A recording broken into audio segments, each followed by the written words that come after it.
Welcome again. The main reason we organized this presentation is because in the course we're talking about the ecological deficit of countries and the planet as a whole, and the difficulty of keeping up with growing demand on resources. So a lot of times we have questions about whether decoupling, that is the disassociation of production from use of resources, whether decoupling does exist. So Panos Kalimeris and Kostas Bithas are two colleagues which have been working on this topic for many years. So I'm very eager to hear the presentation that they have prepared especially for this course.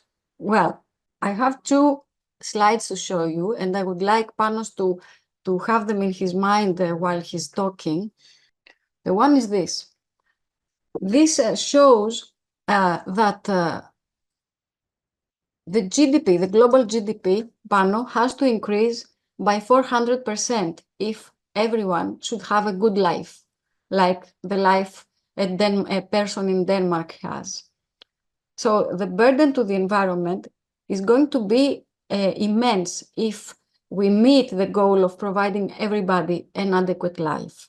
This is the first slide. And the second slide that makes me wonder what we're going to do is this one. If you look at countries which are poor, you see that they remain poor in per capita consumption of resources. The red line is the per capita ecological footprint. But their per capita biocapacity or their per capita share of resources, in this case, this is ecological resources, gets smaller and smaller and smaller. So even the countries that are extremely poor, they are getting into a situation that they do not have the resources to do what they want to do, to grow, to get out of poverty, to educate their people. So this is the context that we discuss in this course about what consumers and businesses can do about this situation, how they can be responsible by taking into account these problems. So it is your turn now. You can share your screen and tell us what you know about the decoupling of resource use from production, let's say. Hello, everyone. Unfortunately, Professor Bithas won't be able to join us. So I will do it by myself, and I'll try to keep things simple, as I told you, Anastasia, before. I just present you some figures, and then we may discuss. I will avoid to give you percentages and numbers per se. So let me share my screen. So the main question behind the decoupling debate, let's say, actually was a driving force for us to perform this analysis. The analysis I will present is based in two different, there are going to be two different levels. The first level are going to be the mainstream, let's say, approach with GDP per capita, and the next level is going to be the presentation of some alternative indicators, alternative to GDP. So we're going to see what is going on there if we change the mainstream use of GDP in our calculations. So this is the economic system from a point of view of an ecological economist, which means that the economic system is indeed a subsystem, not the whole system, which it's included in the environment. It's a subsystem with the capital, the labor, and the technology, the human capital produced in there. This system, in order to function, needs low entropy energy and low entropy mass, plus, if someone wants to be more specific, sunlight from the sun, in order to transform it together with capital, labor, and technology into economic welfare utility, useful goods and services, keep it simple for humans, and also Negative externalities, waste.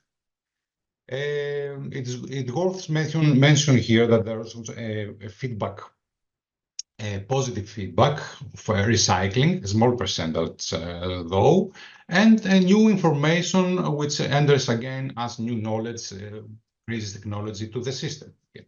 So the main question here is how we measure this useful, this positive outcome. The mainstream answer, the answer actually used by all the main national and international bodies of research and organizations as the OECD, World Bank, the United Nations, and even remarkably the scientific community, in vast majority, I have to say, is the use of GDP, gross domestic product. So in this complex system, we have all this complexity. We wanted, okay, when we were back at my PhD time, we tried to study and find a way to, let's say, integrate them into a model, a simple model, statistical model, in order to see what is going on in there. So the most, let's say, easy to perform and very valuable in terms of policy making, it's very common in policymakers, is the use of the so-called decoupling analysis.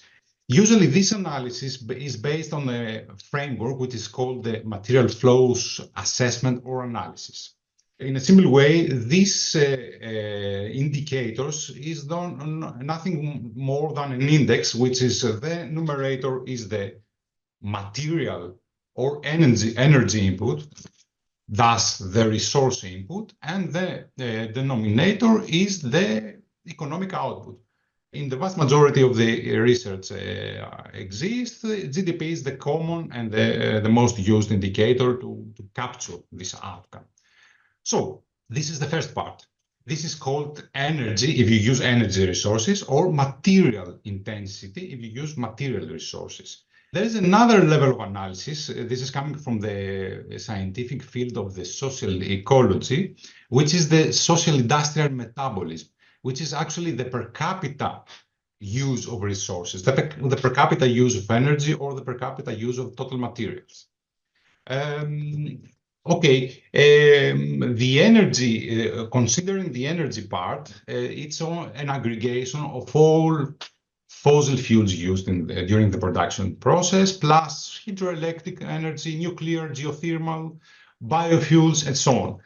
Concerning the material, let's say, input, resource input, it's an aggregation of quantity, not energy measurement, in tons, 1,000 metric tons, and so on, which is actually the aggregation of biomass, ores, industrial, non-metallic minerals, construction minerals, even fossil fuels as a quantity, as a weight.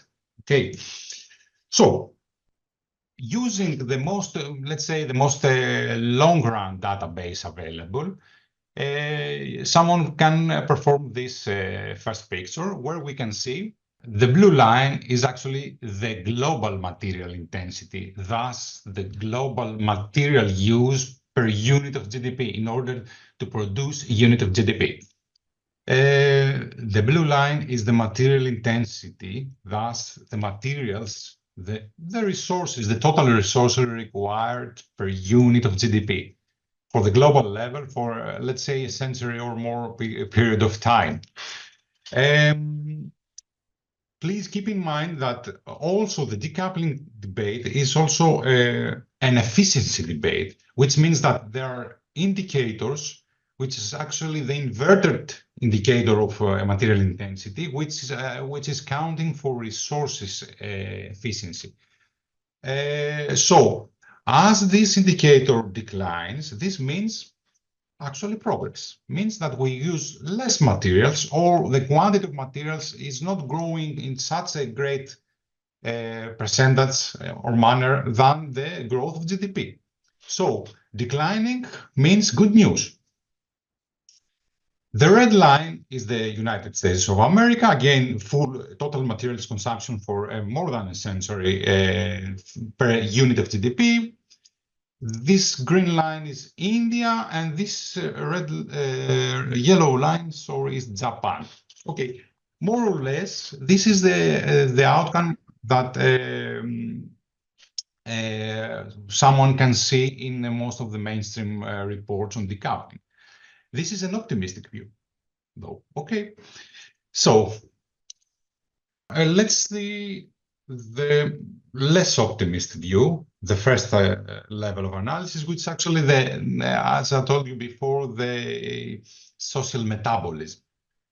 The social metabolism, as I told you, is the resources consumed per person, not per se. The consumption is not per se. It's, let's say, if we divide the resources per person, we will have these lines. So again, the blue line is the global level. The red line is the United States, India, and Japan.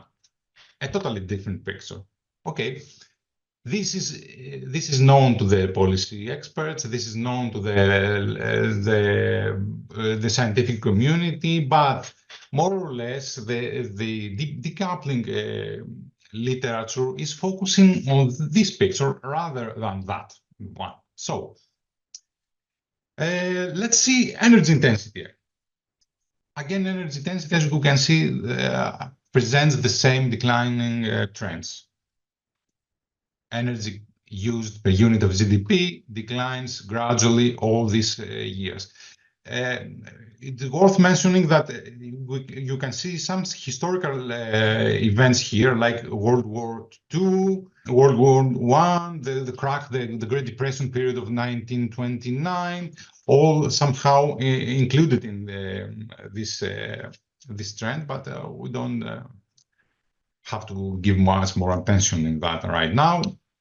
So again, energy use per capita, per person, the social metabolism of energy, increasing trends.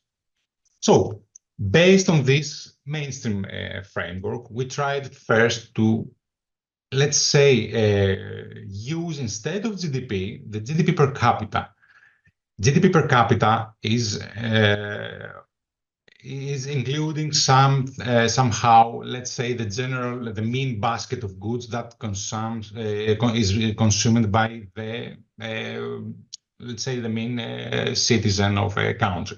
These socio-demographic dynamics are crucial in our opinion in order to present, let's say, a more in-depth analysis that GDP has a shortcoming to do or to include. So together with income, thus GDP per capita, we provided an analysis of another also indicator, the GDP per household. Why is that so? Because if someone examines the households data globally, especially for the developed countries, there is a remarkable shift from numerous households with 7, 6, 5, 4 residents to 1 or 2. The one actually is one of the main characteristics in the most developed countries. A household consisted of one person. Okay, so we try to see what's going on if we use, instead of GDP, these indicators. So in case of global material intensity, the top diagrams depicts the mainstream flow, which is actually a declining optimistic view. If we put the per capita, the global per capita income as the main output of the economic system, then the story is totally different. The same holds true for the households approach. Both indicators, as you can see, perform rather a coupling, let's say, a relationship than a decoupling. So there is more connection. We need more resources, more materials in order to produce more outcome, or more outcome per household, per person or per household. So this is a totally different story. This is the material intensity in terms, again, for USA. Japan, India. I think this slide is the most important one, though. Why? Because we divide here the resources, the material resources, into renewable and non-renewable resources. And we examine from the left to the right, the up line with figures. Okay, the first one. Renewable materials intensity per unit of GDP, decoupling, declining. Renewable materials per unit of GDP per capita, more moderate, declining. Renewable materials per household, per GDP per household, excuse me, increasing capital. And more importantly, the next line of diagrams are the non-renewables. Non-renewables means resources that cannot be renewed, okay? So we have, in case of GDP, a more moderate results, and in case of GDP per capita and GDP per households, and totally increment, which means that more or less our let's say thirst for resources, especially the non-renewable ones, play the most decisive role in this complex relationship. We need more and more non-renewable materials in order to provide a better and more increasing level of GDP per capita or GDP per household. The very same story holds true if we only focus to the energy intensity. That's the energy part. Again, this is the energy intensity, energy per use of per production of one unit of GDP at the global level. This is the global energy supply per unit of income, and this is the global energy supply per unit of household, increasing again. Someone might observe that in some developed countries like the United States or in Europe, if I could present you the results of other studies, indeed there seems to be an efficiency increment, especially after 1980 or 1990. But there is a huge question there that has to do with many other parameters like outsourcing of heavy industry to the developing countries, such as China, which is now actually the heavy industry factory, the heavy industry production system of the globe right now. Japan, India. So in this first, let's say, section of my presentation, the conclusions could be summarized as material intensity of GDP per capita of income is increasing, gradually increasing. An increase of 1 unit of per capita utility requires a higher, which means disproportional increase of natural resources, which is very, very, this is, let's say, a very pessimistic outcome conclusion, in my opinion, that goes contrary to the optimism of the mainstream decoupling analysis. So this means that material intensity and energy intensity is increasing as we have additional population and households which require more basic goods, more luxury goods as the welfare level increases, and so on. And last but not least, and most important in my opinion, is that this disproportional increase of material intensity of non-renewable resources, which is, let's say, a signal, a warning signal that all this welfare at the global level is based mainly on non-renewable resources. So,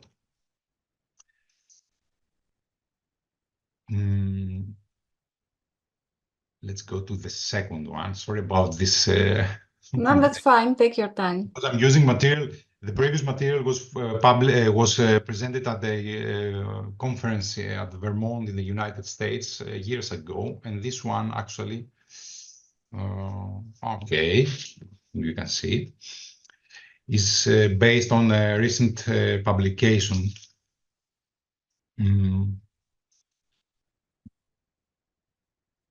Okay. I wanted to add some, let's say, some questions concerning the GDP if it's a good welfare measurement.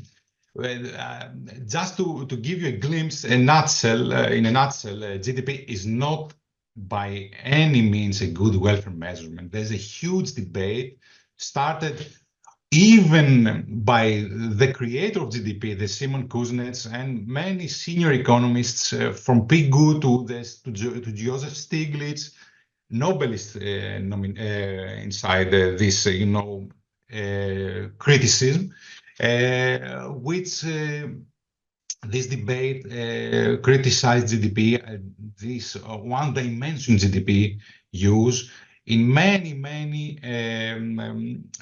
interdisciplinary researches, reports, and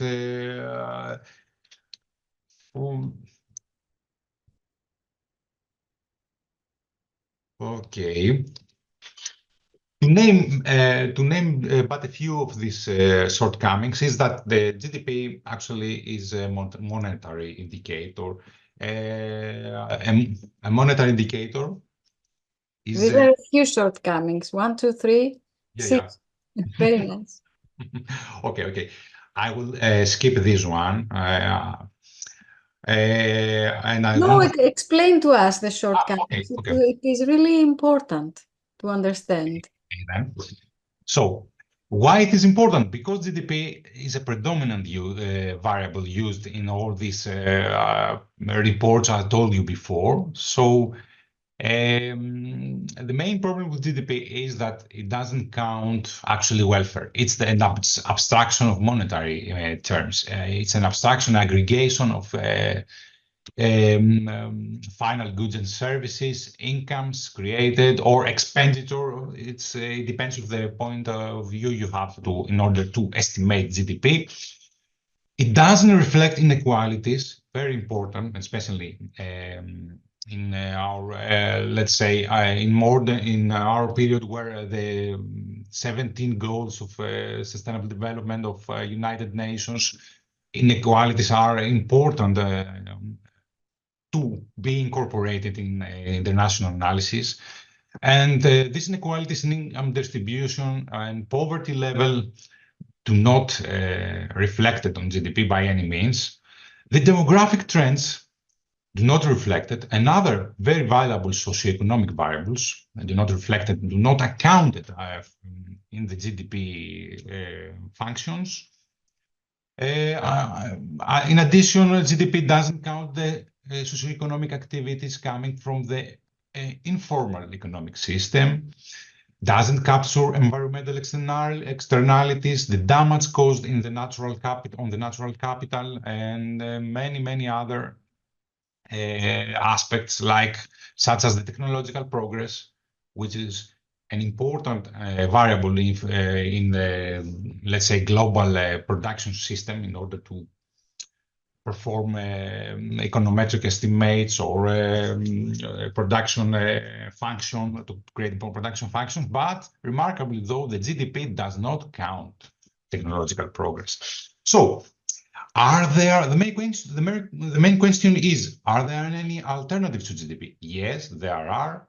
There are more than, to the best of my knowledge, there are more than 70 alternatives to GDP right now, more or less. Some of them are more, let's say, more welcome in the scientific community. Some are more welcome in policymakers. Some are both.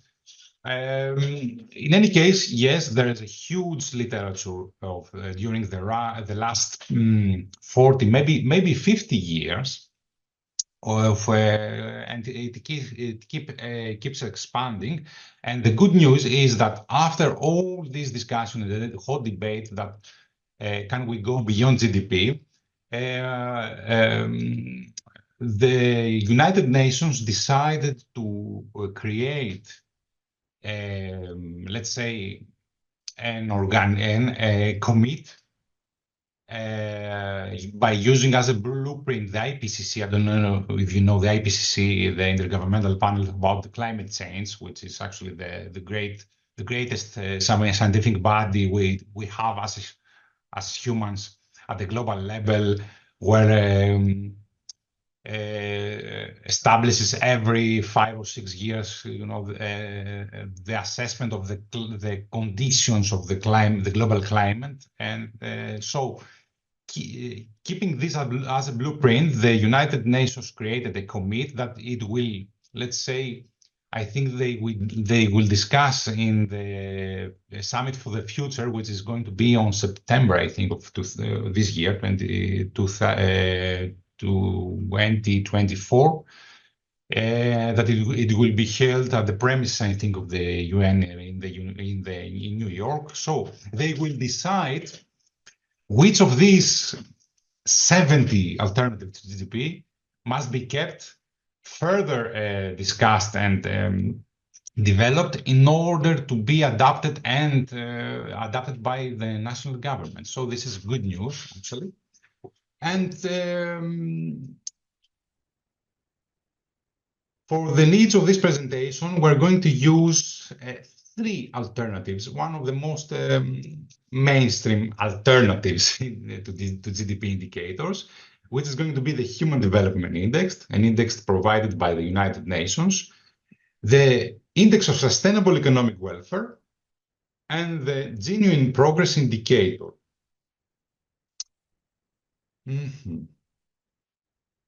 Okay, the GDP per capita level, we have discussed it already, so I'm going to skip all this material. I'm going to go to this recent publication we had at the Ecological Economics journal together with Professor Bithas. So we're going to examine these 3 levels: the material intensity of GDP with the material intensity of, let's say, of Human Development Index, Index of Sustainable Economic Welfare, and GPI.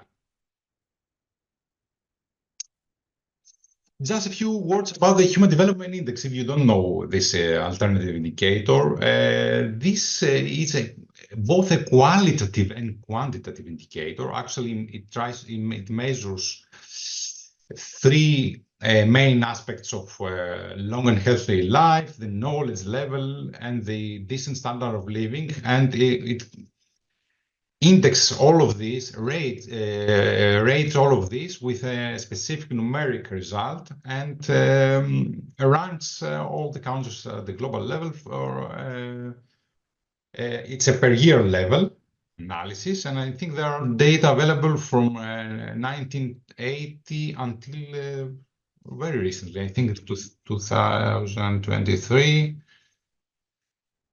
So it's a qualitative indicator, and in order to be comparable with the GDP, we performed an indexing because we have different scale levels. The same indexing has been performed for the GDP per capita and GDP per household, as I showed you before. I forgot to mention it. So this is the global level again, with available data. The red line is the material intensity per producing 1 unit of GDP. Excuse me, Human Development Index, and the orange line is the mainstream material intensity per unit of GDP. So we can see a great divergence of these 2 indicators. Indeed, there is a coupling between material consumption and Human Development Index. We specified our analysis at the national level. We have here some representative developed countries. The dark blue line is the material per unit of Human Development Index. The light gray line is the mainstream with GDP for all the level of analysis. Remarkably, though, I have to mention it, Germany, the United Kingdom, and Japan performs quite good for all indicators, but are these countries are unique exceptions, and please keep in mind, with the exception of the United Kingdom, that Germany and Japan has declining populations. That's why probably one part of explanation would be that in this efficiency performance for both indicators. On the other hand, this is the performance of some indicative developing countries. You can see India here, Mexico, China, and Brazil. As you can see, for all these four main representative developing countries, the relationship between material intensity and human development index is positive. Thus, it's a coupling rather a decoupling relationship.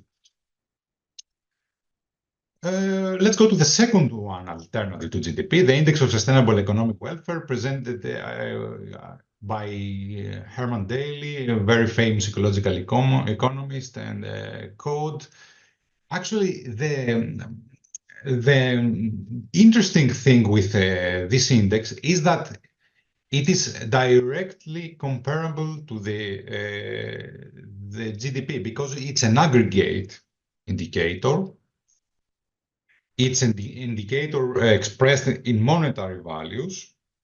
So you can directly compare the trends of the Index of Sustainable Economic Welfare with GDP trends, which is very interesting because it is not required an indexing in order to use it to our decoupling estimates.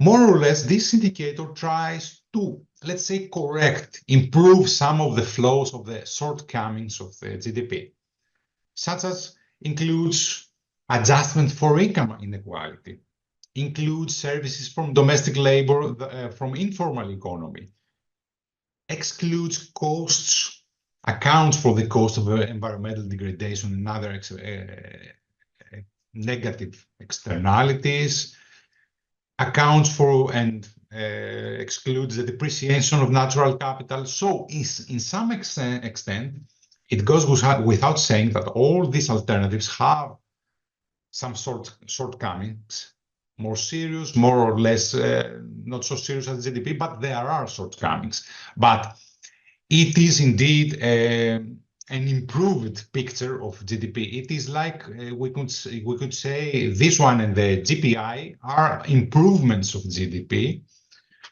That's why they are important when we include them in our decoupling analysis to see the results. So this is the material intensity of four representative developed economies. Unfortunately, there are no available data for all countries, so we had to go and deep dive into research and literature to find data. So as you can see, that we don't have up-to-date databases. Unfortunately, we have only some specific case studies published. Again, the blue line is the mainstream decoupling indicator, material used per producing 1 unit of GDP. On the other hand, the red line is the material used per unit of Index of Sustainable Economic Welfare. As you can see, there is a totally different story in case of the United States. Someone could hardly say that there is a decoupling here. Is more or stable, let's say, to coupling, smooth coupling relationship here. The same holds true for Belgium, Sweden. Okay, there seems to be some improvement after 1986, and Finland. There's a huge divergence here. The first years of analysis. Let's see the GPI. GPI is actually an improvement of Index of Sustainable Economic Welfare. It is again an aggregate in monetary terms indicator, as I told you, completely comparable to the GDP as it is. As you can see, it is an improvement actually of Index of Economic Welfare, as it adds more environmental degradation factors, such as ozone depletion, pollution, resource depletion, climate change here.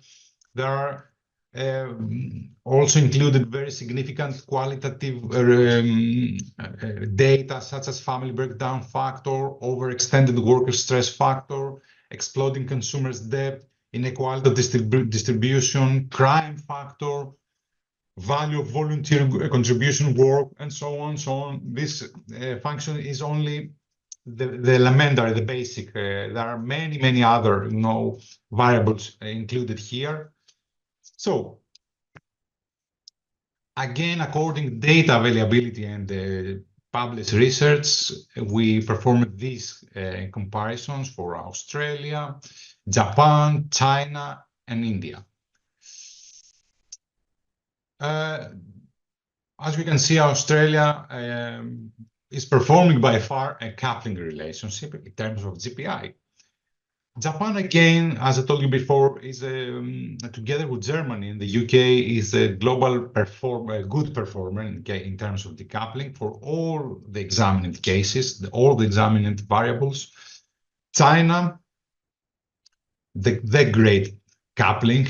Someone might say that somewhere here probably is hiding some of the, let's say, decoupling of the Western countries performance due to the outsourcing of the heavy industries here and so on.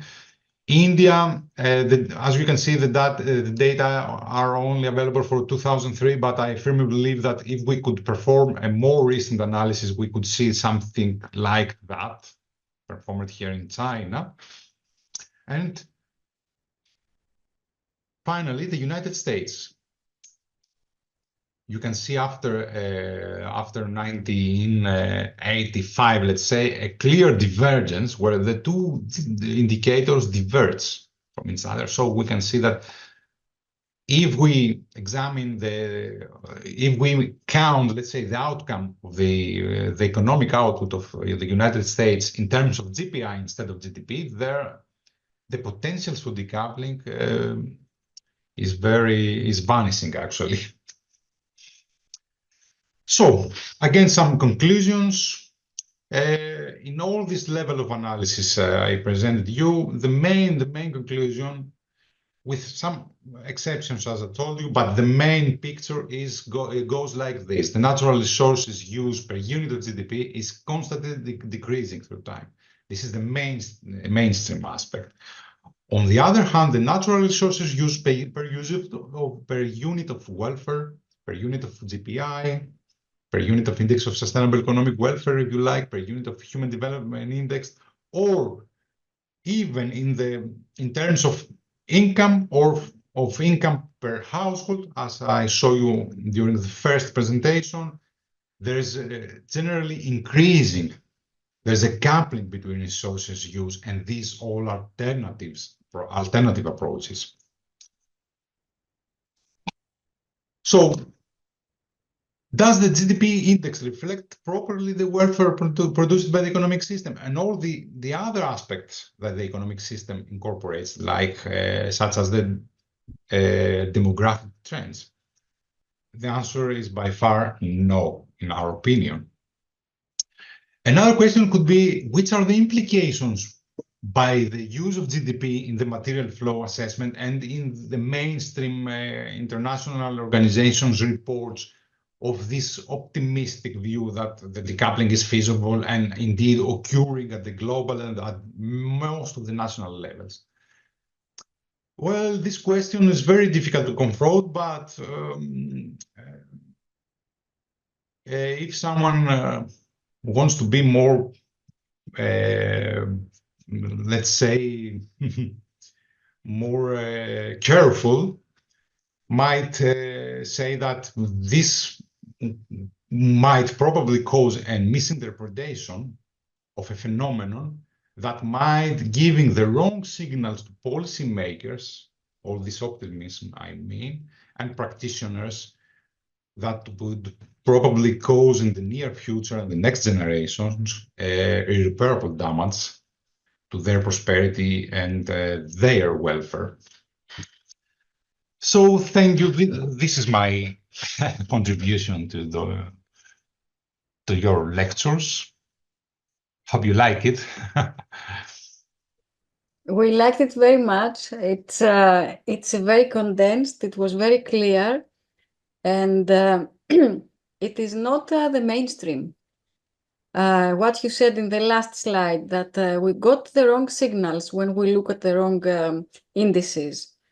It is amazing how everybody thinks that decoupling exists, and at the best of cases, this is a relative decoupling.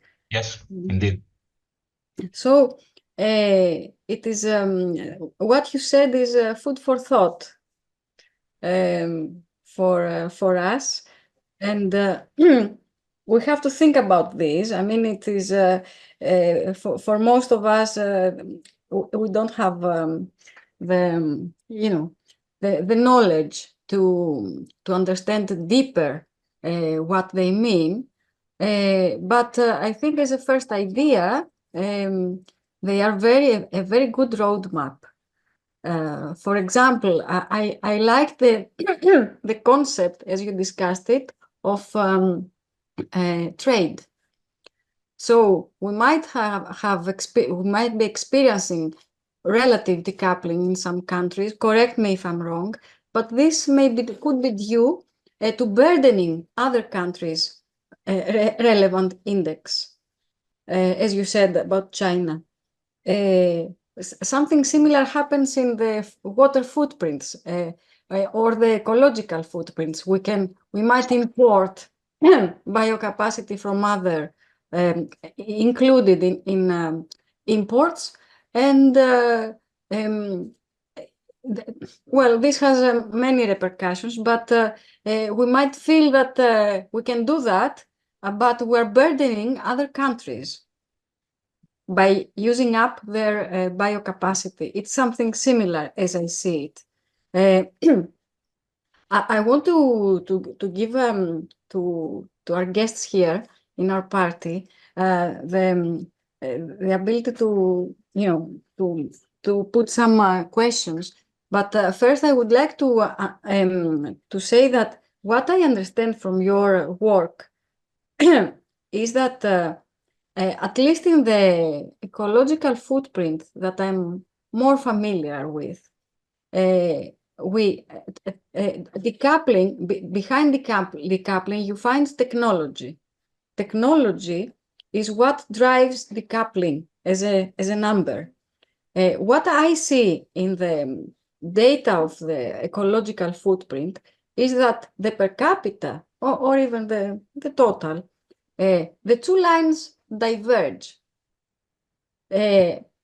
So if technology, if decoupling existed, then the two lines would be similar. Yet they are not. So what I see as an insight here is that current technology, or the way it is produced and incorporated into production practices or products, is that it is not enough to increase per capita biocapacity as much as per capita consumption, and it is not enough to increase total biocapacity as much as total consumption.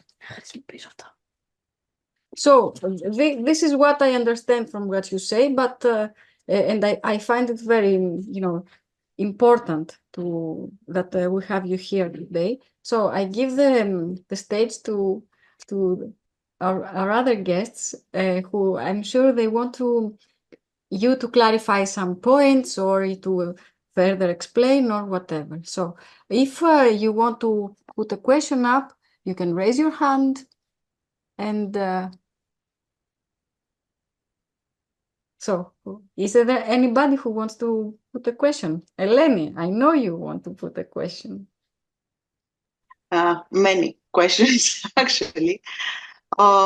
First of all, I'm going to repeat the fact that I am like the only one who probably has no idea about all the terms, like even the term GDP. It's like I recently started. Sorry, I thought that everyone has an economic background, so. Yes, okay, okay.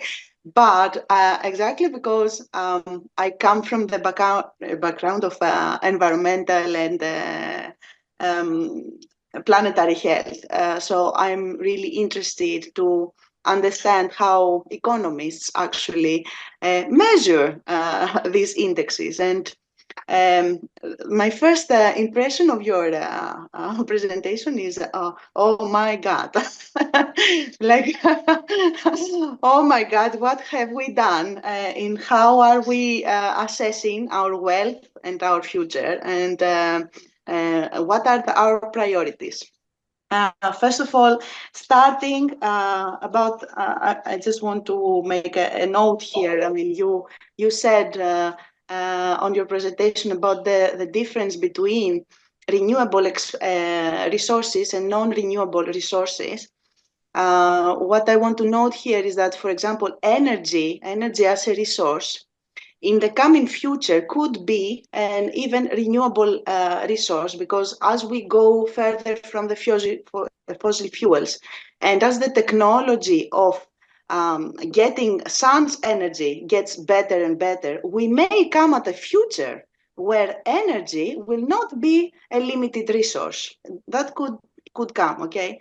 But when we talk about the rare earth elements, for example, which are right now one of the most limited resource, and they are so needed in our technological evolution and revolution in AI technology, we may are significantly compromising our future by using all these resources in a way that we can not recycle, we cannot, I mean, they will end at some point, and then I don't know what we're going to do. So one point here is that, yes, I understand, having no financial and economical background, that the discussion should be different when we talk about resources. So when we just put GDP and a general resources index, we don't see the real picture here, right? Another part I wanted to note is that... Sorry, allow me to give a point to your first part, and then you make... Yes, please, thank you. Please, we have to keep in mind, this is all very insightful, but we have to keep in mind that even with this investment and all this, the greening agenda of the European Union, the United Nations, we are still consuming at the global level 85, I think it was the previous year, 85% is fossil fuels, is non-renewable. So you have to substitute an enormous quantity of energy.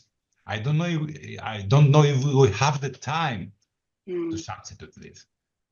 Yeah. Oh, yeah. I had no idea what is the percentage of fossil fuel energy coming still in our economy.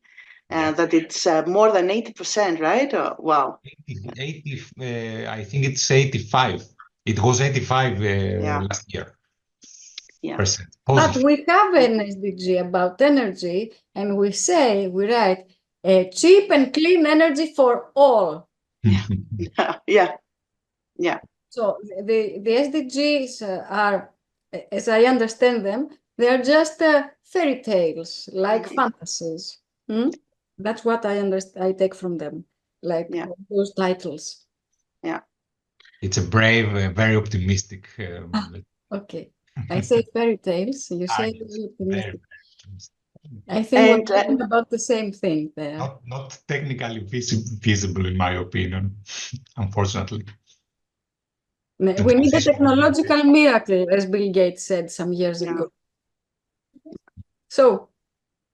Yeah, and the second point, so I try to note down here the indexes that the alternative indexes you use to your analysis. The HDI and the Index of Sustainable Economic Index. I saw that one of them, I think one of them does take under consideration the health of the citizens, right? So my question here is, if you know it, whether this is traditional health indexes like life expectancy, or whether pollution and the effects of pollution in the health of humans has, I mean, if they actually take under consideration the effects of pollution on the health and productivity. Because what I know from my field of studies is that although health expectancy has increased, the healthy years have decreased.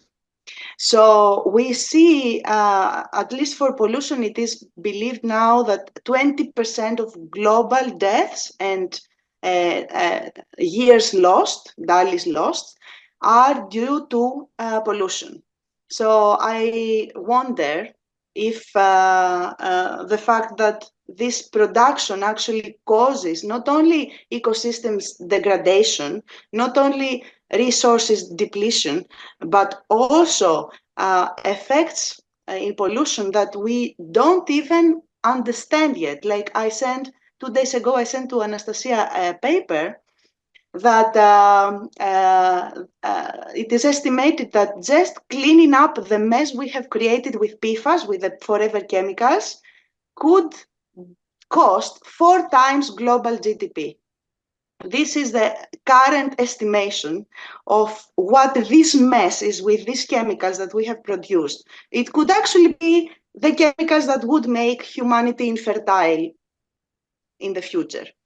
So I wonder whether is there any of these indexes that seriously take under consideration these effects in productivity, in life expectancy, etc. Yes, the Human Development Index indeed has an alternative measurement. I used the mainstream, let's say the most common used, the HDI. There are different estimates of HDI. The one is coming right now into my mind is the Planetary Boundaries Human Development Index. Yeah. Indeed includes, besides the environmental damage and more precise health damage issues.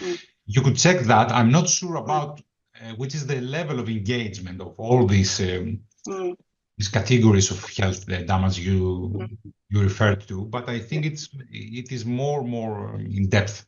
Yeah. Compared to the classic HDI. And there are also other HDIs, like the gender equality HDI. There are 5 different distinctions with the same methodology, but with more data in these 3 categories. Yeah. But I think the mainstream HDI is what she said initially. Health is life expectancy in years. Yeah, and the PHDI you said, as far as I remember, because I did not study it a lot, I just, happened to see it. I think it's only CO2 emissions. Because when we talk about planetary boundaries, no chemicals there. So the chemical boundary, the pollution boundary, which is called chemical novel entities, they call it, novel entities boundary. What are you talking about? Very, very recently. Yes, so this is the only boundary which we are beyond the red risk zone. So in the pollution crisis right now, it is considered a crisis much more dangerous for humanity than the climate change. Yes. It's just that it's not very much known yet because the data are so recent. Like 2 years ago, we actually had this data to estimate this problem. So, yeah. I would check it, but it is easy to check it because you can find the, the Excels with the data. But I don't know whether I remember well, but last time I checked, I think it was. That's a very good index for the postdoc of planetary boundary index and Planetary framework. Yes, indeed. It's an excellent work by the Resilience Institute in Sweden. You'll get my email later after that presentation, Panos. I will be happy. contact with you all and answer questions, maybe collaborate also. Absolutely, absolutely. Common interest fields and This is exactly the interdisciplinary approach. This is what brought me in so many discussions with Anastasia, that we have like spent hours and hours. Instead of talking for our families and our kids, we end up talking about sustainability. Which, I mean, this interdisciplinary approach, I think it's the only way forward to all these so complex problems of our times. Yeah. Yeah. Are there any more questions? Ευστάθιος, Ματία, Ευστάθιος, I think you're ready to ask something. Yeah, I have a couple of questions, and also perhaps an observation about what Eleni just mentioned about the planetary boundary for novel entities. I think what's interesting about this boundary is that it's sort of our understanding of this boundary being transgressed is based on a lack of an ability to quantify what that would be. So it's not that we have concrete evidence that we are way over the top of this. It's just that we have no idea how to quantify this. So therefore, especially for plastics and some classes of chemicals, we resort to say basically that we have this boundary has been transgressed because there is no way to actually quantify this. And I think this is particularly interesting. So in a way, an absence of an indicator has to function, or the absence of, or the inability to define an indicator, a proper indicator here functions as a proxy for saying that the boundary has been, we're way over the top of it. I have a question regarding the presentation, or the two presentations practically. And my question is, so basically the way I understand it, the technological shift either has not happened or is not promising enough, at least yet. And the outlook is not so good. So what can we expect for the future, and what was the way forward? It's like the planetary boundary of the Nordic. We can define it, but to make things worse, allow me to put another card on the table, which is not properly discussed even to the international forums and the policy making organizations and meetings, which is the so-called rebound effect. I don't know if you know that. I think I've heard something, yeah. Yeah. All this story came from the Jevons paradox. Jevons was an English economist, and he said 2 centuries ago the coal question, the question for the coal, the lignite question, and he said that I will put it in a very simple way in order to keep up with it.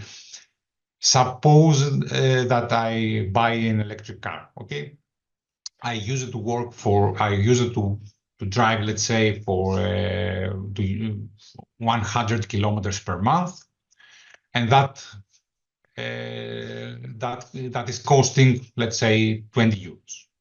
If I buy an electric car, then I can drive again 100 kilometers per month with, let's say, 50 euros, half of the price. This is great news, efficiency. But there's a huge but, the rebound effect. It's a very complex debate. It has direct and indirect effects. Says, okay, so you save 50 euros. The question, the key sustainability question is, what are you going to do with this 50 euros? Are you going to save it for pension, or are you going to save it for a trip to the New Zealand with a very, very polluting, CO2 polluting flight to New Zealand, or even worse, oh, I can drive 100 kilometers with 50 euros. Let's drive 200 kilometers with 100 euros. Let's have fun. Which means if you see that, it's a very hot debate because no one so far has determined the global rebound effect. It's very difficult to estimate it. There are some local, national, regional approaches which are very, very, let's say, not very optimistic, not very positive. So we anticipate that at the global level, the rebound effect is very, very strong. And if we could count it, just like the planetary boundaries, then we're going to have another obstacle towards sustainability, another great obstacle towards the efficiency and so on.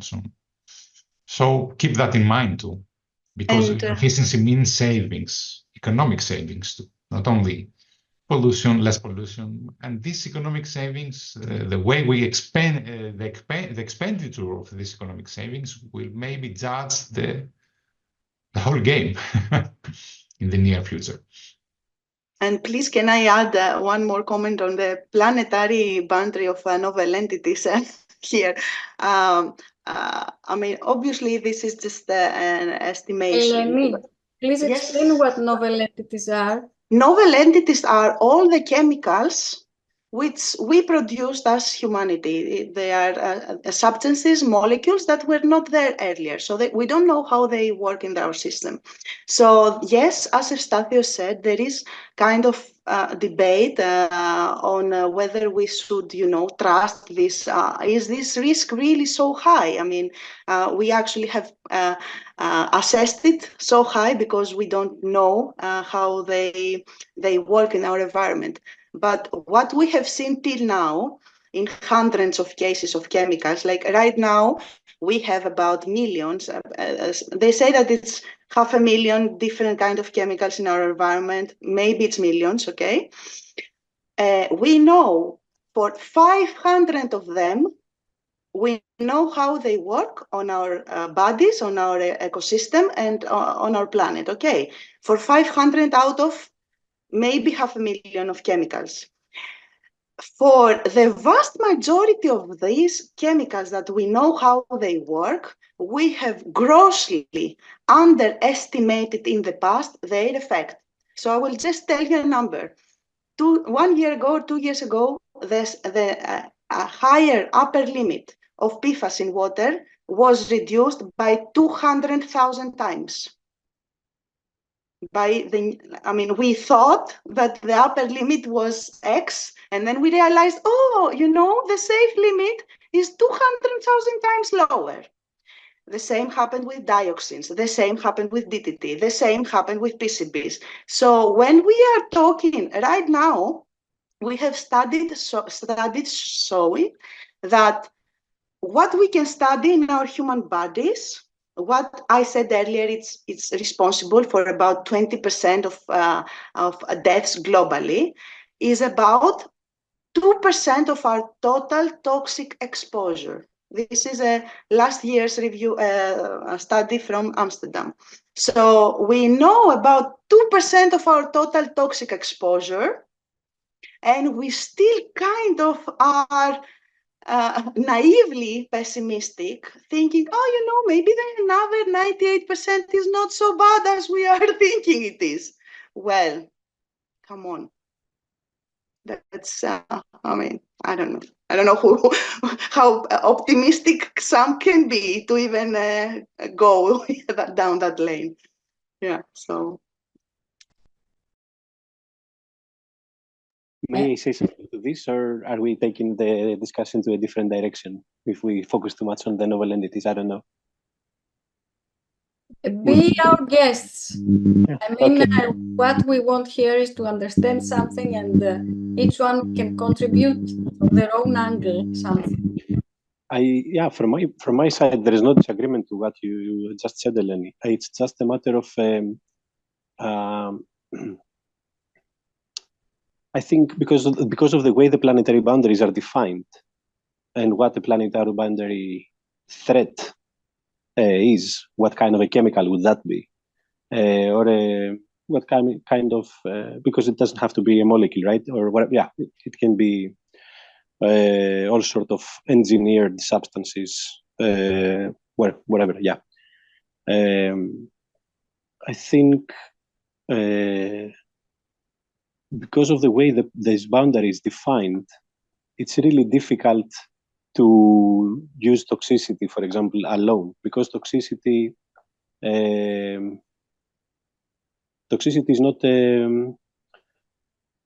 not an effect that you can make a case for so easily on a planetary scale. I mean, sure, you can pin it down to some species or even key species and whatnot, but that's it's not a criticism so much to the questions whether these studies are to the scope and to the success of these studies to assess the toxicity and all of the problems of chemicals and all of the problems that are associated with their use. It's more of a criticism from my perspective on what this boundary really is and how can you really use it effectively to measure things and quantify things. And that's why also I think it has been quite interesting. Historically, they had nothing there in the planetary boundaries. Then they said, okay, a boundary should be the boundary for chemical pollution. Then they realized chemical pollution itself is not a boundary, it's just a placeholder for a boundary.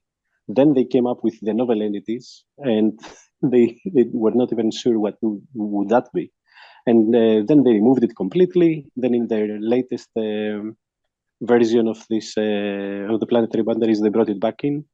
So there is still a lot of debate on whether this is a meaning. I believe it could be a meaningful boundary actually, but it's really difficult to quantify it. And just by saying, okay, we don't really know what's going on, and therefore we should say that this is a boundary that we have crossed. I think this is not really in the direction of solving problems from the perspective of the specific framework, not in general. That the research done in this field is not useful. Of course, I actually work myself on this kind of topics. So, and I think it can be extremely useful. But that's what I wanted to clarify. Thank you very much, and I totally understand. And I'm sure you have much more knowledge because that's not my specialized area. But do you agree that Panos indexes should also include pollution indexes? Yeah, you were absolutely right about that. Yes, but so that was actually my point, that we should, pollution indexes are really important for Panos assessment. yes, but this is where these paths can cross. Panos, maybe mine and yours as chemists or whatever. How do you incorporate these externalities, these kinds of externalities, which you know better, into the GDP or the happiness, let's say, accounting? That is a big problem, isn't it, Panos? In fact, there are indicators of decoupling pollution from GDP, but I didn't focus on them yet. There are mainstream indicators focusing on CO2 emissions and other CFC gases and so on. There are estimates, yeah. But the main problem here, it's not the let's say the numerator definition. You or Anastasia will define properly the numerator. The problem is the denominator. If you use GDP, the picture will be again, decoupling, or it is declining. So this is the question for us, for the economists and the environmentalists. And lastly, there's also a huge debate concerning the estimates of the numerator, the energy or materials. So, for example, there are a branch of science in physics, which is, let's say, estimates energy consumption through the useful work or the exergy framework. I don't know if you know these frameworks. Actually, what they do is, okay, I consume, let's say, 1 ton of oil for movement, for transportation, for heating, etc. This 1 ton of oil is really transformed as a form of energy from oil from a fossil fuel into thermal or into movement or and so on. And the question is no. And they create new databases where the usual work is captured. For example, in the internal combustion engines of our cars, I think no one knows that only the 40% of our gas is around 40% of our gas is transformed into movement. The rest of it, 60%, maybe more, is heat lost into space. So there are also critics which says, oh, okay, GDP and the economic output is one question. Let's see also, do we count the real input of energy and material? For example, in material, if we do the same exercise, it would take a ton of bauxite, for example. Aluminium would be 1 ton. No, in the final production, and 1 ton of bauxite might use to, let's say, 10 kilos. I don't know the exact analogy, but this is the question: to put the right income and to measure the right outcome. And maybe then we could have a more precise, more near to reality picture of our efficiency or not efficiency. Very interesting. Panos, let me ask you something else. In what you discussed, can you please explain the role of population, the size of population? Because you mentioned population size declining in Germany and Japan. The role of population size and, let's say, well-being, per capita consumption or whatever, and whether these two, whether you have a feeling about which one is stronger in the outcome that you measured. Okay, to be honest, I don't have an empirical conclusion. I mean, I don't have an econometric, scientifically solid answer to your question, but my feeling is yes, that population growth plays a key role to the decoupling effect, because with the exception of the United Kingdom, Japan and Germany, which is these countries are the most the greatest players in this efficiency game if we measure it in terms of decoupling and all these indicators, the mainstream and the non-mainstream ones. These two countries, Germany and Japan, has stable for years, a stable population and declining in absolute terms populations the last 10 years maybe. So yes, I strongly believe that these declining trends increase the already existing efficiency. The trends, it makes the picture looks more better, more efficient. That is true. That is true. But I think the most important one is what you said in your prologue, in your introduction, Anastasia, that if we assume you were very kind because you choose Denmark.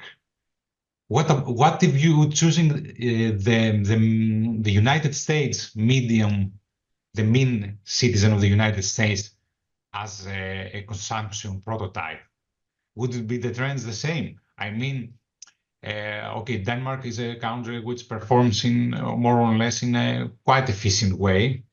But if the middle class of China, or the rising middle class of India, or I don't know, Pakistan, maybe Nigeria, the demographic giants decide that they want to conquer let's say, a Western consumption level, keep using as a prototype the United States, then the picture you presented would be much, much more worse, I think. So the problem is not, the problem is that how can you keep the level of welfare, the level of well-being in such a good, let's say, level to be lived without, let's say, without all the negative externalities that the Western countries had to, let's say, suffer during their development stages until now. And secondly, does specifically the level of consumption of the United States is the level of consumption and welfare we really want to? This is where the degrowth approach fits in also, which says that we can have a beautiful life with much lesser material goods and stuff. Perhaps we maybe so slow down, all of us, and maybe give some space to the other ones to flourish, to thrive, and then we'll let's find a steady state level one day. I don't know if the steady state would be feasible with this level of demographic trends. Okay, we're approaching 9 billion persons. With an unsteady population, you cannot have a steady state. I mean, you have to constantly reduce the material intensity of whatever index you decide to take, the per capita index, isn't it? Or increase the inequality. If you increase inequality, Yes, if you want to have, let's say, 8 billion people living with be far below the minimum standards of what we could define as well-being, well-living conditions, then okay, yeah, you can achieve that. But if you are focusing on a future with more inclusion, more equality, more income distribution, equal income distribution, then I don't know how feasible this would be. Yeah. So I take this as a yes. Population is a problem. I think it deserves more discussion. I don't think that population per se is the problem. Of course it is not. It income has to do with the consumption that each additional person brings to the total. I think a more equal distribution of income, perhaps with these technological levels, could afford even 9 billions. But this requires an evolutionary degrowth, a sort of change of perspective. It's political, philosophical, so it's social. Because if we see the data says, okay, that the 2% of global population owns, let's say, have the 50, maybe more percent of the global wealth. So with these terms, yeah. Yeah. There are plenty of room for more equal and more. This is the question I think we have to answer first, and then the population question goes second. Yes, I am a bit pessimist. I like your optimism about this redistribution of wealth, because wealth, you cannot eat wealth. You cannot eat it for breakfast, for lunch, or for dinner. Excuse me, when I say wealth is not monetary units. What do you mean?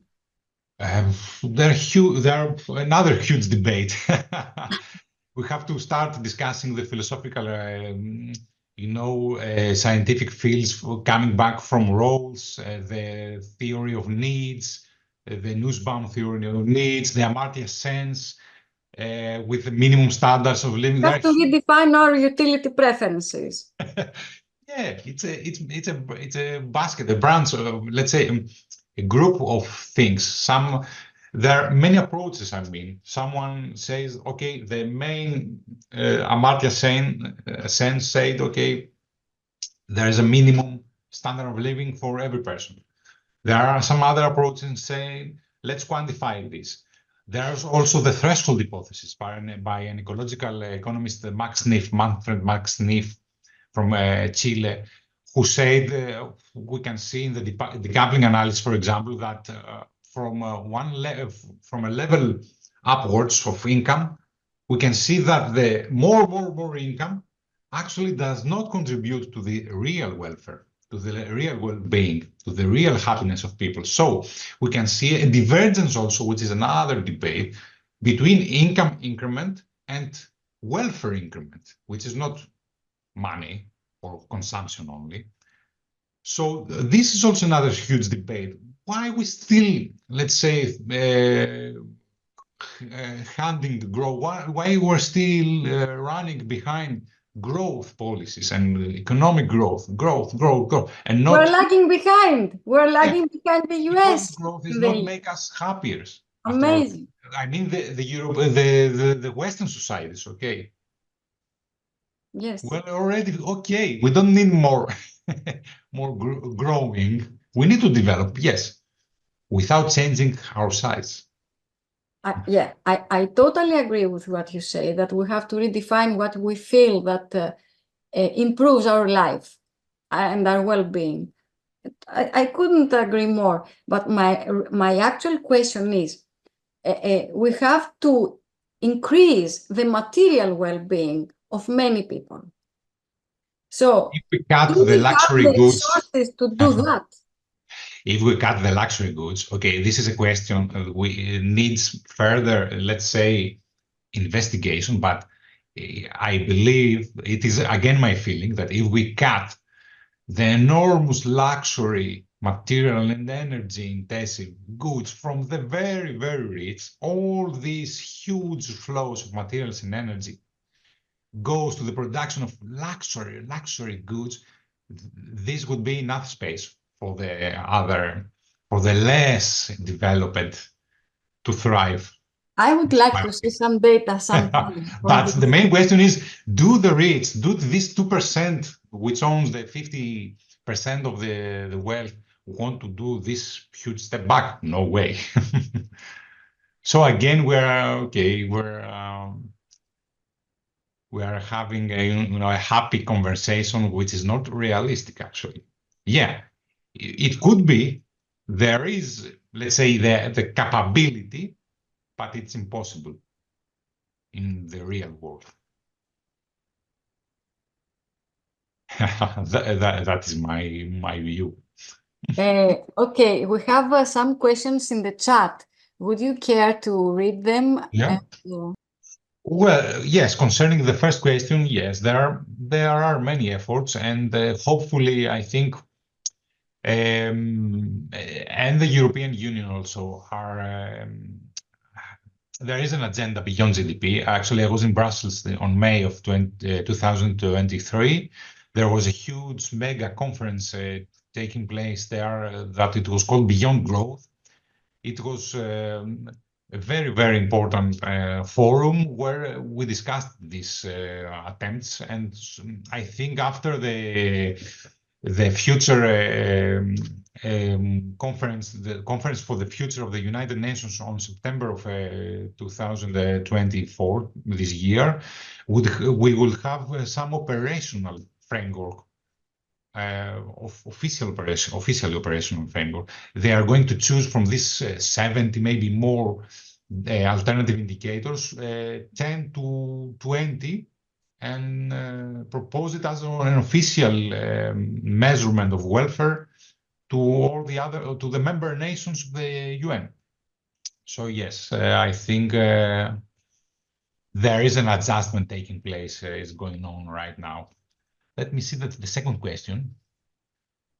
Yeah, there are unfortunately there are a lack of data. Yes, there are only published research, and there is not a unified, let's say, like Eurostat system where you can find all this data. All these efforts are unique efforts.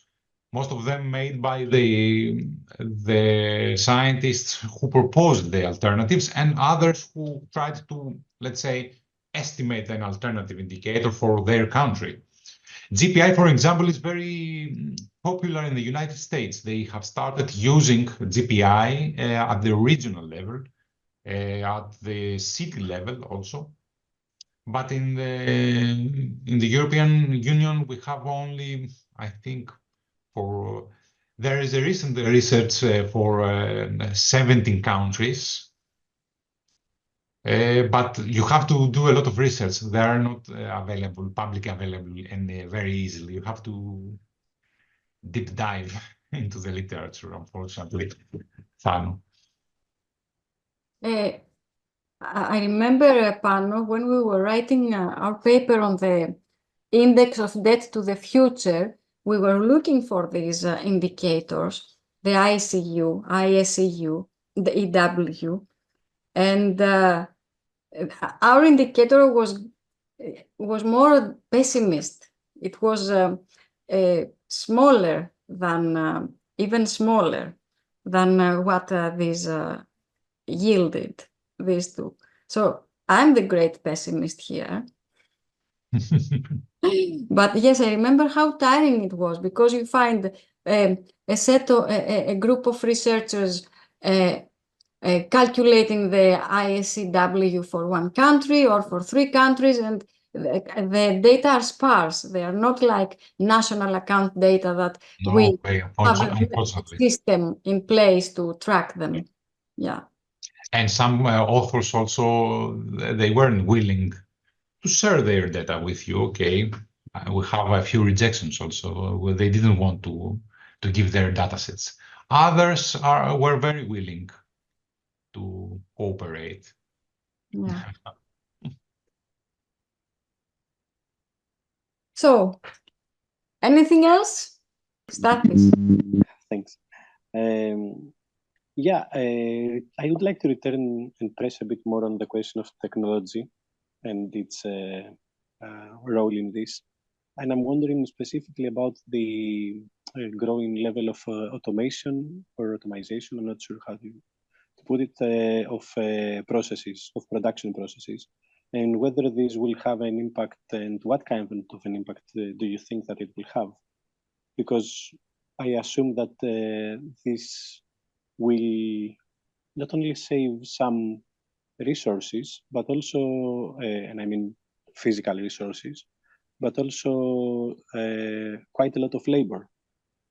And I wonder what the impact of that could be on coupling or decoupling. This is a very difficult question, actually, to be answered. Hopefully, more automatization will lead to more leisure time, more relaxed time for our. We would like to think ourselves like that in the near future. That we will have time to develop our abilities, our attributes more. But I think the real consequences could be much more harder. I mean, in terms of labor, and this is a question that I don't know if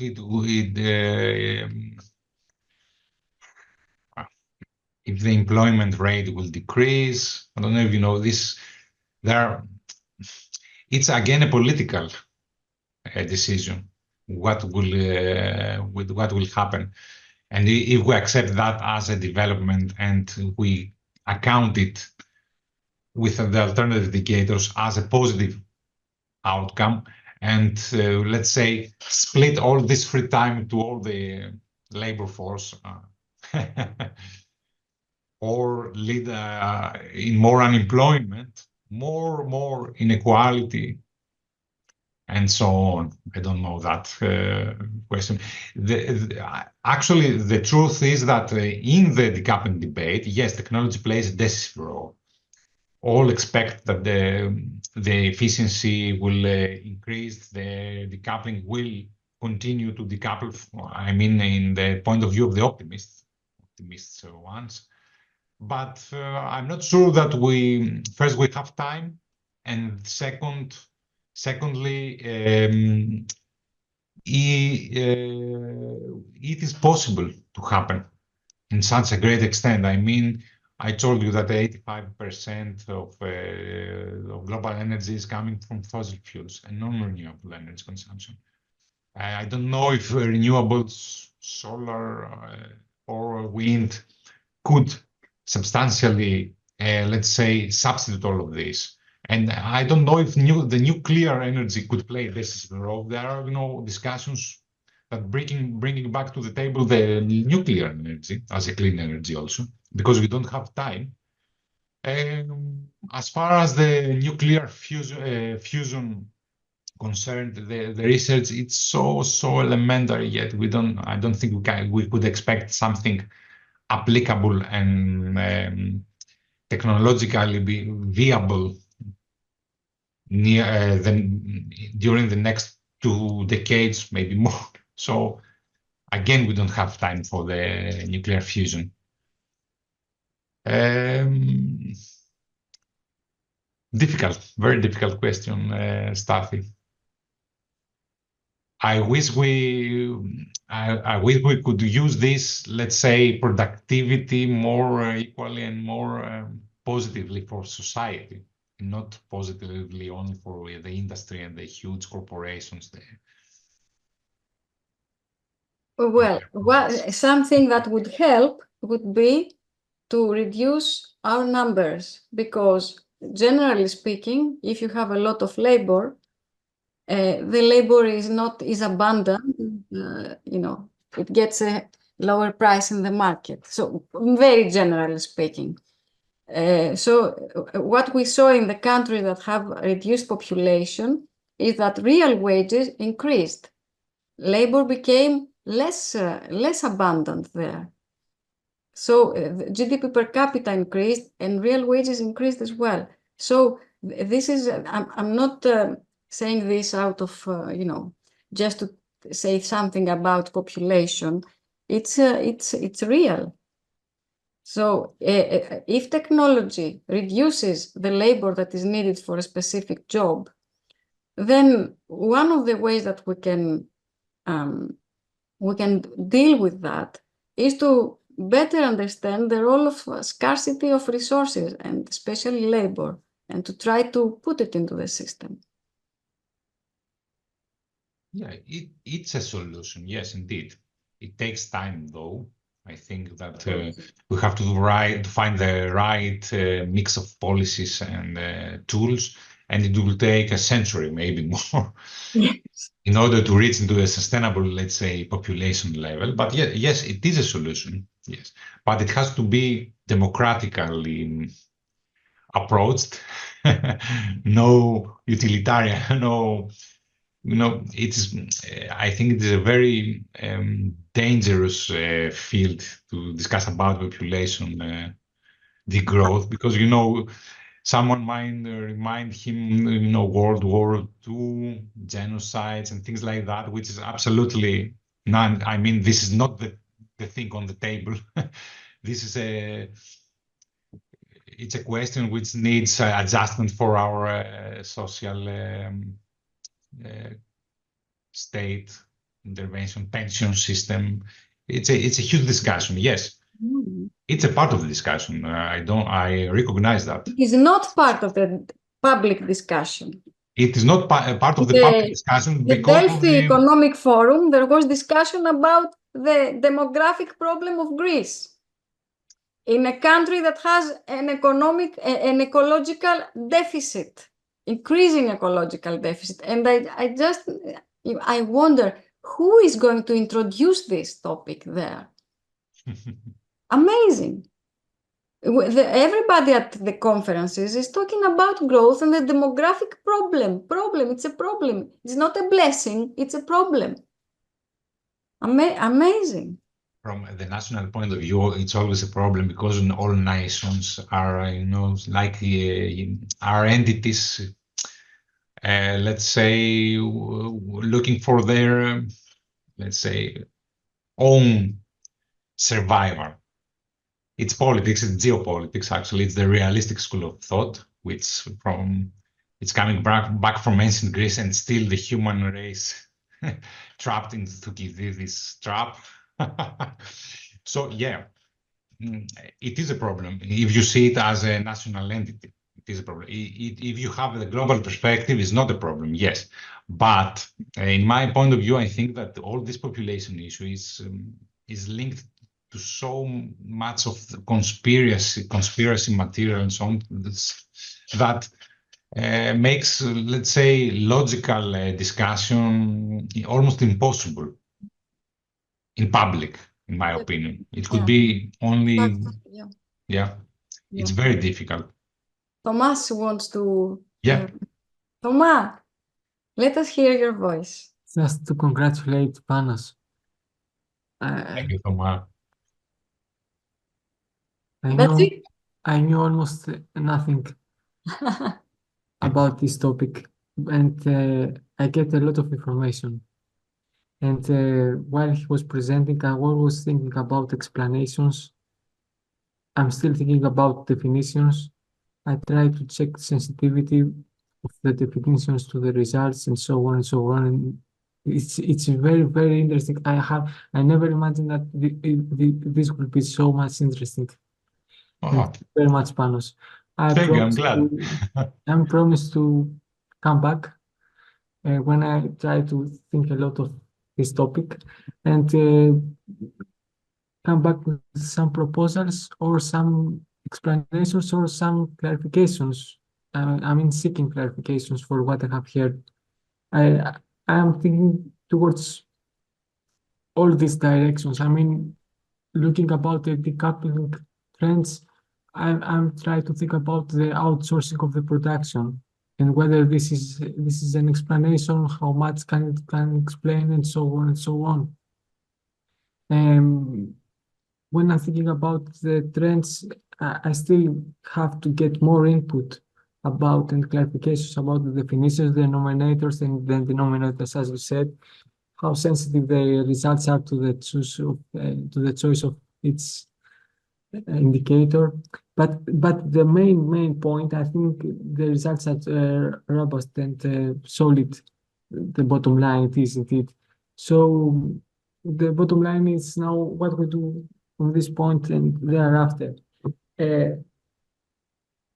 Meanwhile, I have never seen. No, I'm very much in favor, and this is a very value added of your work about the choice of the better indicator. But I think that why does the gross national product is absent to the discussion? Gross national product, not the gross. Okay. Because the GDP, the gross domestic product, is the predominant variable. I know, but for sensitivity reasons, probably. Because they wanted after 1990, they wanted to have more comparable results. So the discussion was like this: okay, we aggregate domestic produced, domestic consumed resources, pollution, and so on. Should we use GDP? No. Let's use GDP, gross domestic product. So in order to let's say compare domestically produced output and domestically consumed natural resources input. That's why. So the GDP was in the debate, was in the until then, 1990, I think. That's why. I promise to come back with more. Yes, you're more than welcome. You're more than welcome. You know that. Congratulations. Eleni has written something. Thank you, Eleni. I think Panos is going to say the same, and he has more to say. It reminded me, sorry, I just add here, it reminded me of a discussion of a book, very famous book. It's called Factfulness. Maybe you have already seen it, read it. This book actually shows a lot of data, a lot of graphs showing that we are doing amazingly. In a Greek YouTube market, there is a very good video of someone who does very good science communication. He is called Καθημερινή Φυσική. He has done in his YouTube video a video about how these data are working.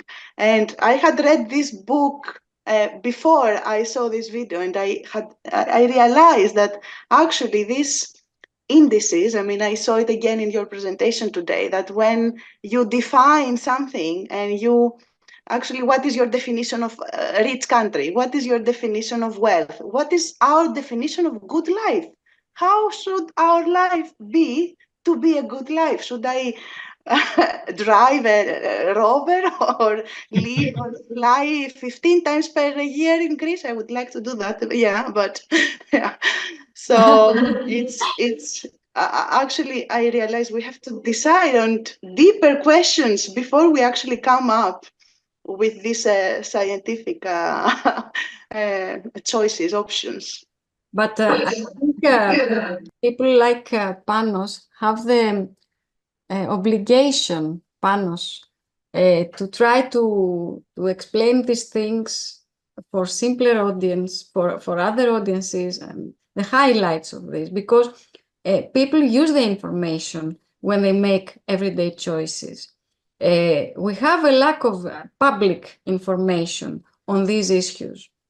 People believe that technologists, those, politicians and, scientists are working to find solutions. They have almost, blind, they follow blindly the belief that somebody else is working for the good of the planet and the people. So it is good to start breaking this cycle of misunderstanding between scientists and real people.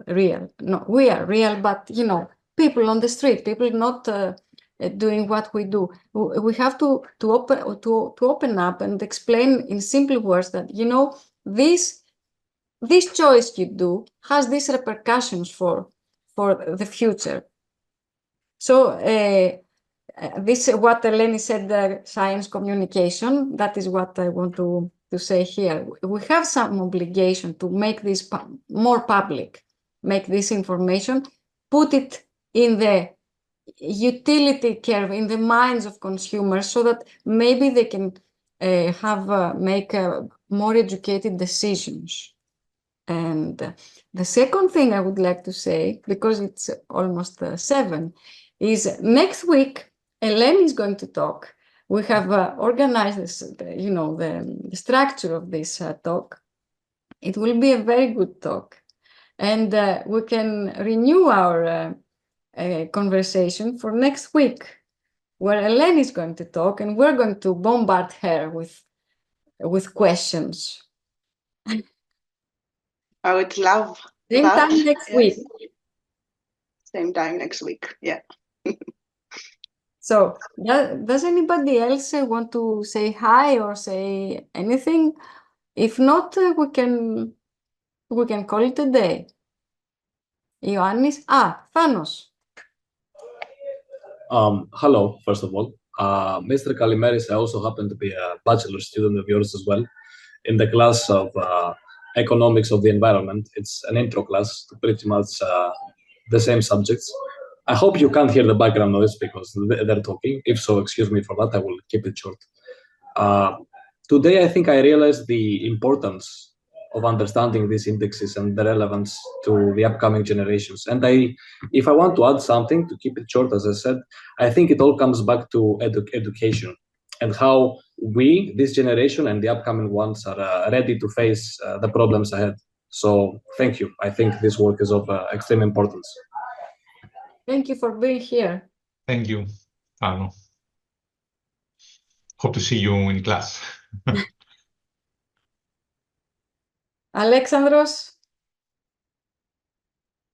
Ioannis, Mattia.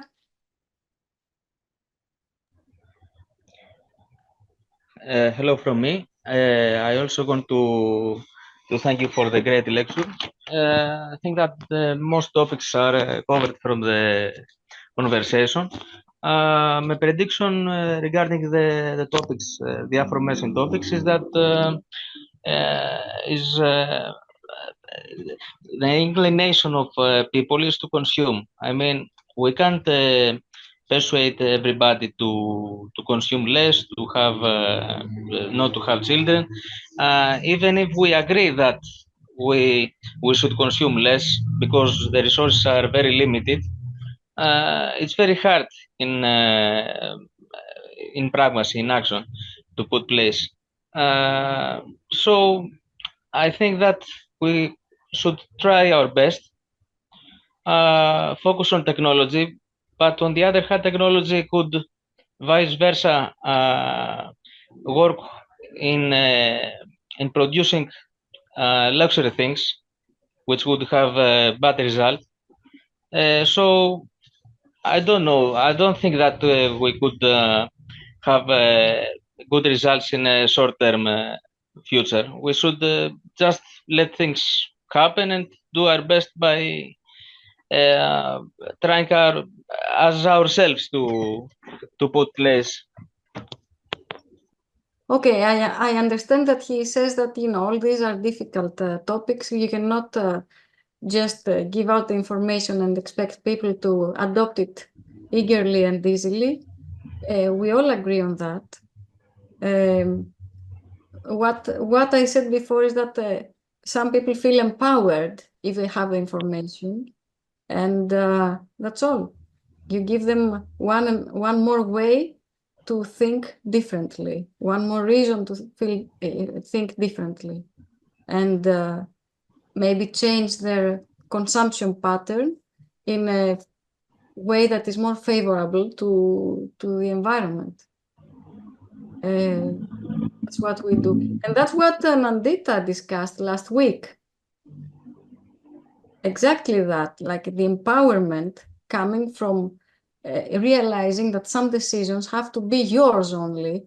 And when you understand that it's you who has to decide and not somebody else, you feel that you have choices. You have more choice than you thought. It was a very good lecture and deeply moving. Anyway, so I think Yannis is not going to talk. There's something with his microphone. I want to talk for myself. I feel richer much richer after Panos' talk. Pano, thank you very, very much for all the work you have done and for being here today to explain it. And I hope we have the opportunity to do this in the future as well. I thank you very much for the invitation, Anastasia. Unfortunately, it will be more. I think the discussion would be much more interesting if the Professor Bithas also could join the. We will do it some other time. It's difficult to organize something. It's so difficult, believe me. So many years I'm organizing, and it is expected. Don't worry about that. But it's an honor to have you both here through your work. So maybe next time we will be able to organize something and discuss very specific things in depth. I think that Panos wrote something. I try to. Yes, of course. Of course, Yanni. Yeah, yes. Yes, that's the problem, that the future is here and we don't have a lot of time. The temperature is increasing, pollution is increasing, everybody is getting worse, and we are hoping that somebody else will help us. Thano, I'm not familiar of any game theory approaches for this, and I don't know that if the game theory could play a decisive role in this, debate. It's not a game, actually. It's, let's say, balancing different approaches and solutions in a limited time spectrum. This is the problem we have. So I don't think that game theory could play something really important here. We have to do with the real stuff.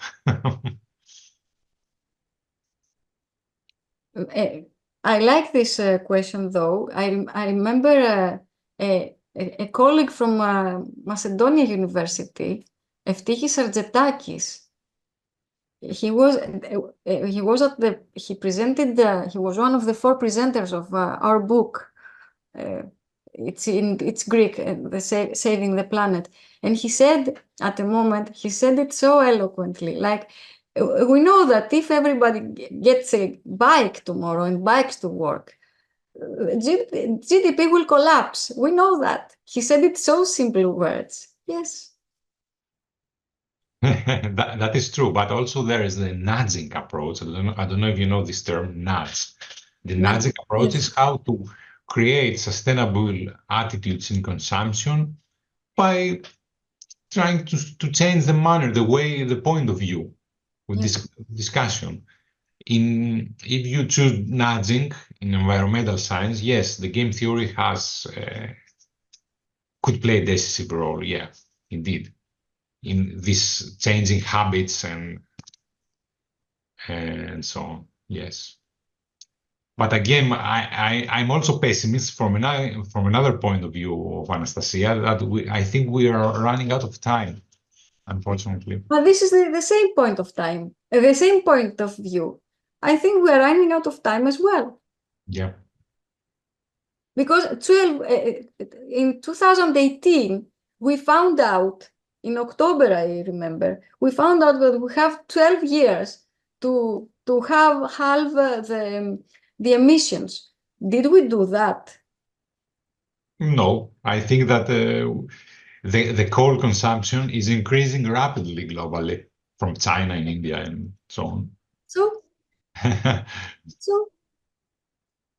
anyway, let's hope. I think Stathis wanted to say something. Stathis. Yeah, I wanted to say something, but it's okay. I got covered actually quickly. I wanted to ask how much time we have, but apparently you have it in your mind as the emissions, right? But as Eleni, for example, mentioned earlier, we might even have less time if you consider the problem of chemical pollution or other problems like that. There are problems that there are clocks that are running faster. We might not know them yet. Many tipping points. They're called tipping points for us. You could read the for us environmentalists.